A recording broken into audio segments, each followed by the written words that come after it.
నమస్తే, welcome to meta news. ఇక మ్యాటర్లోకి వస్తే ఏపీని కుదిపేస్తున్న మద్యం కుంభకోణం కేసులో కీలక పరిణామాలు అయితే చోటు చేసుకుంటున్నాయి. ఒకవైపు సిట్టు దర్యాప్తుతో వైసీపీ నేతలకు చుక్కలైతే కనబడుతున్నాయి. ఇప్పుడు ఈడీ ఎంట్రీతో జగన్ అండ్ కో గుండెల్లో రైళ్లు పరిగెడుతున్నాయి. గత వైసీపీ ప్రభుత్వ హయాంలో చోటు చేసుకున్న 3,200 కోట్ల లిక్కర్ స్కామ్పై ఇప్పటికే రాష్ట్ర ప్రభుత్వం ఏర్పాటు చేసిన సిట్టు దర్యాప్తు జరుగుతుంది. విజయవాడ సిపి రాజశేఖర్ బాబు నేతృత్వంలో ఏర్పాటు చేసిన ఈ సిట్ పలువురు నిందితుల్ని అరెస్ట్ చేసి విచారణ కూడా చేస్తుంది. ఇలాంటి సమయంలో ఈ కేసును మనీ లాండరింగ్ చట్టం కింద దర్యాప్తు చేసేందుకు ఈడీ సిద్ధమైంది. 2024 సెప్టెంబర్లో ఏపీ సిఐడి దాఖలు చేసిన ఎఫ్ఐఆర్ ఆధారంగా ఈడీ కేసు నమోదైంది. మనీ లాండరింగ్ నిరోధక చట్టం కింద ఏపీ మద్యం స్కామ్ను దర్యాప్తు చేసేందుకు వీలుగా ఇంతవరకు జరిగిన దర్యాప్తు వివరాలు, సీజ్ చేసిన అకౌంట్ల వివరాలు, అలాగే ఈ నగదు లావాదేవీల వివరాలు తదితర సమాచారాన్ని అందించాలని సిట్ చీఫ్ విజయవాడ పోలీస్ కమిషనర్కు లేఖలో ఈడీ కోరింది. దీంతో త్వరలో ఈ వివరాలు ఈడీతో కూడా పంచుకునేందుకు సిట్ సిద్ధమవుతుంది. సిట్ నుంచి వివరాలు రాగానే ఈడీ ఈ కేసును మనీ లాండరింగ్ చట్టం కింద నమోదు చేసి దర్యాప్తు చేయనుంది. మేము అధికారంలోకి వచ్చాక పోలీసులు అధికారులకు సినిమా చూపిస్తానంటూ జగన్ బెదిరింపులకు దిగుతున్నారు. కానీ అసలు సినిమా జగన్కు మున్ముందు సిట్ ఈడీలు చూపించబోతున్నాయి అనేది క్లియర్ కట్గా అయితే అర్థమవుతుంది. ఏపీలో లిక్కర్ స్కామ్ బహిరంగంగా జరిగిన దోపిడీ. కేవలం నగదు లావాదేవీలు చేయడం ద్వారా మొత్తం స్కామ్ను నడిపించారు. అధికారికంగా అమ్మిన లిక్కర్కు తోడు అనధికారికంగా కూడా పెద్ద ఎత్తున అమ్మకాలు నిర్వహించి ఆ సొమ్మును జేబుల్లో వేసుకున్నారు. తయారీ, రవాణా, అమ్మకం సహా మొత్తం వైసీపీ పెద్దల కనుసంధంలోనే ఇదంతా సాగిపోయింది. దానికి ప్రభుత్వం ఆధ్వర్యంలోనే అని పేరు పెట్టారు. ఈ వ్యవహారంలో సిఐడి సిట్ చాలా వరకు వివరాలు అయితే సేకరించింది.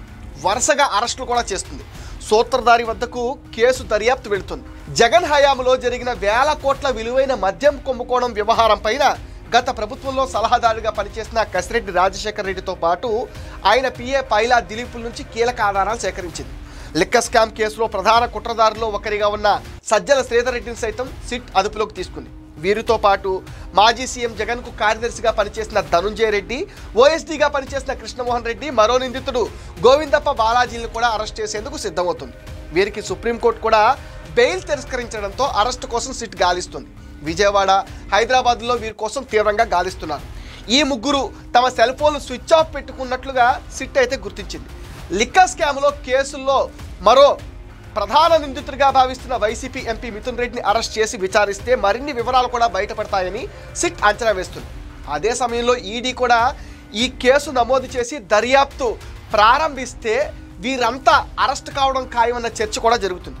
ఇప్పటికే లిక్కర్ స్కామ్ డబ్బులు విదేశాలకు చేరిపోయిందంటూ విచారణలో నిందితులు ఇచ్చిన సమాచారం మేరకు ఈడీ మనీ లాండరింగ్ కేసు నమోదు చేయబోతుంది. ఈ కేసులో దర్యాప్తు ఈడీ చేపట్టాలని ఆంధ్రప్రదేశ్లోని కూటమి ప్రభుత్వం చాలా కాలంగా కోరుతుంది. ముఖ్యమంత్రి నారా చంద్రబాబు నాయుడు పలు సందర్భాల్లో ఈ కేసును ఈడీకి రిఫర్ చేస్తామని కూడా చెప్పారు. ఇటీవల మద్యం కుంభకోణం వ్యవహారం పైన టీడీపీ ఎంపీ లావు కృష్ణదేవరాయలు లోక్సభలో కూడా ప్రస్తావించారు. దీనిపైన ఫోకస్ పెట్టిన అమిత్ షా పార్లమెంట్ సమావేశాల మధ్యలో ఆయన ప్రత్యేకంగా తన కార్యాలయానికి పిలిపించుకుని వివరాలు అడిగి మరీ తెలుసుకున్నారు. ఏపీ కుంభకోణంతో పోలిస్తే ఢిల్లీ కుంభకోణం నీటి బొట్టెత్తేనని లావు ఆయనకు చాలా క్లియర్ కట్గా వివరించారు. సంబంధిత కీలక పత్రాలు కూడా అందజేశారు. ఈ విషయంపైన తాము క్షుణ్ణంగా దర్యాప్తు జరిపిస్తామని అమిత్ షాకు ఆయన హామీ ఇచ్చారు. చెప్పినట్టే ఈడీని రంగంలోకి దించింది. ఈడీ ఎంట్రీ ఇచ్చిన నేపథ్యంలో ఈ కేసులో వైసీపీ కీలక వ్యక్తులతో పాటు ప్రభుత్వ అధికారుల ప్రమేయాన్ని కూడా పరిశీలించనుంది. మద్యం కుంభకోణం కేసులో బిగ్ బాస్ జగనేనని ఇప్పటికే తేలిపోయింది.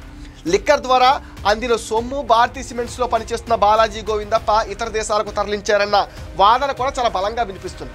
అరెస్ట్ అయిన వారంతా మొదట్లో లిక్కర్ స్కామ్ లోగుట్టు విప్పేందుకు నిరాకరించినా రాను రాను మొత్తం కుంభకోణం వెనక జగనే ఉన్నారని చెప్పినట్టుగా తెలిసింది. మొత్తంగా ఈడీ ఎంట్రీతో త్వరలోనే లిక్కర్ స్కామ్ వ్యవహారంలో బిగ్ వికెట్స్ పట్టడం ఖాయంగా కనిపిస్తుంది. ఇది మెటా న్యూస్ అప్డేట్. ఈ వీడియో పైన మీ విలువైన ఒపీనియన్ని కామెంట్ సెక్షన్లో పోస్ట్ చేయండి. మీరు ఇచ్చే కామెంట్స్తో మరిన్ని ఇంట్రెస్టింగ్ వీడియోస్ మీకు అందిస్తామని మీరేం చేయాలో మీకు తెలుసుగా. ఈ వీడియోస్ లైక్ చేయండి, షేర్ చేయండి, మెటా న్యూస్ని సపోర్ట్ చేయండి, సబ్స్క్రైబ్ చేయండి.